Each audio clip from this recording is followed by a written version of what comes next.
নমস্কার, hour untold স্টোরিজে তোমাদের আরও একবার অনেক স্বাগত। আমি অর্চমা তোমাদের কাছে নিয়ে এসেছি আজ আবারও একটা সুন্দর রেসিপি নিয়ে। আজকে আমার রান্নার প্রধান চরিত্রে আছে চিংড়ি মাছ। আজ আমি তোমাদের শেখাবো প্রন পাতুরি বা চিংড়ি মাছের পাতুরি। চলো দেখে নেওয়া যাক রান্নার শুরুতে কি কি লাগছে। ফার্স্টেই লাগছে মিডিয়াম সাইজের চিংড়ি মাছ, পোস্ত কাঁচা লঙ্কা বাটা, গোটা কাঁচা লঙ্কা, হলুদ, সর্ষের তেল, নুন আর সর্ষে বাটা। চলো রান্নাটা শুরু করি।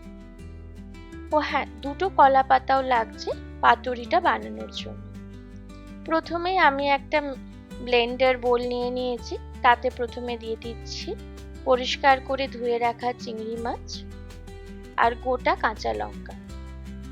চিংড়ি মাছটাকে প্রথমে আমি এই কাঁচা লঙ্কাটাকে দিয়ে ভালো করে মিক্সিতে পেস্ট করব। দেখতেই পাচ্ছ সুন্দরভাবে পেস্ট হয়ে গেছে আমাদের চিংড়ি মাছটা। এরপর নিয়ে নেব আরেকটা মিক্সিং বোল, এতেই আমি পুরো প্রসেসটা করব। ফার্স্টে আমি ঢেলে দিলাম চিংড়ি মাছ বাটা, যেটা কাঁচা লঙ্কা দিয়ে আমি বেটেছি। এরপর অ্যাড করছি কাঁচা লঙ্কা আর পোস্ত বাটা। যতটা পরিমাণে চিংড়ি বাটাটা হবে ঠিক ততটা পরিমাণ অনুযায়ী তোমরা তোমাদের এই মশলাগুলোকে অ্যাড করো। এরপর সর্ষে বাটা অ্যাড করলাম। এখানে আমি কালো সর্ষে বাটা নিয়েছি। পাতুরিতে সাধারণত কালো সর্ষে ইউজ করো, সাদা সর্ষের থেকে কালো সর্ষেতে টেস্ট অনেক বেশি হয়। এরপর পরিমাণ মতো হলুদ আমি অ্যাড করছি, কিছুটা পরিমাণে সর্ষের তেল অ্যাড করছি।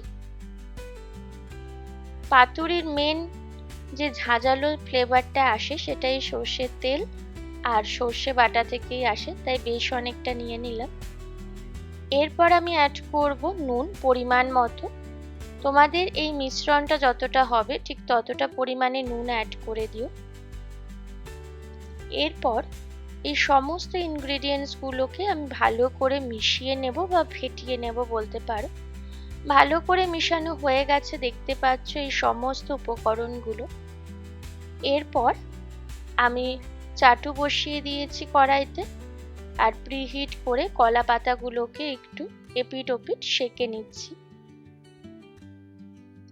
দুটো কলা পাতায় সেঁকে নেওয়ার পরে আমি কলা পাতার ওপরে সর্ষের তেল কিছুটা পরিমাণে দিয়ে দিচ্ছি আর ভালো করে হাতের সাহায্যে ছড়িয়ে নিচ্ছি, দেখতেই পাচ্ছ। এরপর আমি কিছুটা মিশ্রণ এই কলা পাতাটার মধ্যে ঢালবো। তোমরাও পাতুরিতে যতটা পরিমাণে একটা পাতুরি বানানোর জন্য তোমাদের দিতে মনে হবে ঠিক ততটা পরিমাণে দিয়ে দিও। ভালো করে মিশ্রণটাকে দিয়ে দিয়েছি। ওপর থেকে একটা কাঁচা লঙ্কা দিয়ে দিয়েছি, তোমরা চাইলে নাও দিতে পারো। এরপর ভালো করে কলা পাতাটাকে মুড়িয়ে নিতে হবে, যাতে আমি যখন ভাজবো কলা পাতাটা সে মশলাগুলো বেরিয়ে না আসে। দেখতে পাচ্ছ দুটো পাতুরি আমার রেডি। এরপর আবার আমি ফ্রাইং প্যান বসিয়ে দিয়েছি, এতে অ্যাড করব বেশ কিছুটা পরিমাণে সর্ষের তেল। খুব একটা বেশি লাগে না, বাট তোমরা 2 টেবিল স্পুন দিতেই পারো। এরপর তেলটাকে ফ্রাইং প্যানের মধ্যে ভালো করে ছড়িয়ে বা মিশিয়ে নিতে হবে। তেলটা যখন মোটামুটি গরম হয়ে আসবে, এরপর পাতুরির কলা পাতায় মোড়া মাছটাকে আমি দিয়ে দিলাম এবং ভালো করে ফ্রাইং প্যানের তেলটার মধ্যে মিশিয়ে নিলাম একটা পোর্শন আমি।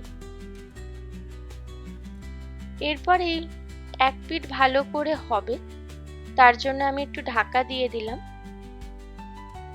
মোটামুটি 4 থেকে 5 মিনিট ঢাকাটা রেখেছিলাম। এরপর ঢাকা খুলে দেখতেই পাচ্ছ এক পিঠ হয়ে গেছে। এই জন্য এবার এটাকে উল্টে নেব আমি আস্তে করে। দেখতেই পাচ্ছ এক পিঠ লালচে লালচে হয়ে গেছে, মানে ভালো করে এই জিনিসটা কুক হয়ে গেছে। এরপর আবারও আরেক পিঠ হতে দেব আমি।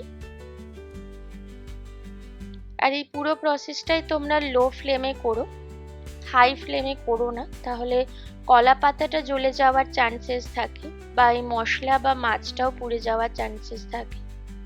তাই হালকা হাতে এপিট ওপিট করে নাড়িয়ে নিও। এরপর দেখতে পাচ্ছ সুন্দর আমাদের পাতুরি রেডি হয়ে গেছে, চিংড়ি মাছের এই পাতুরি।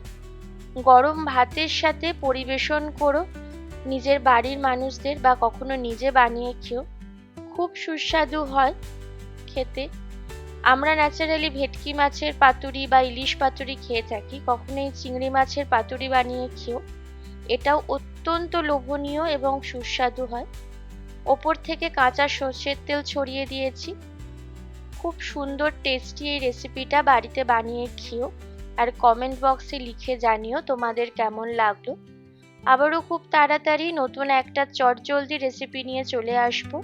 ততক্ষণের জন্য ভালো থেকো, আমাদের পাশে থেকো, আর আমাদের চ্যানেলকে লাইক অ্যান্ড সাবস্ক্রাইব করতে একদম ভুলো না।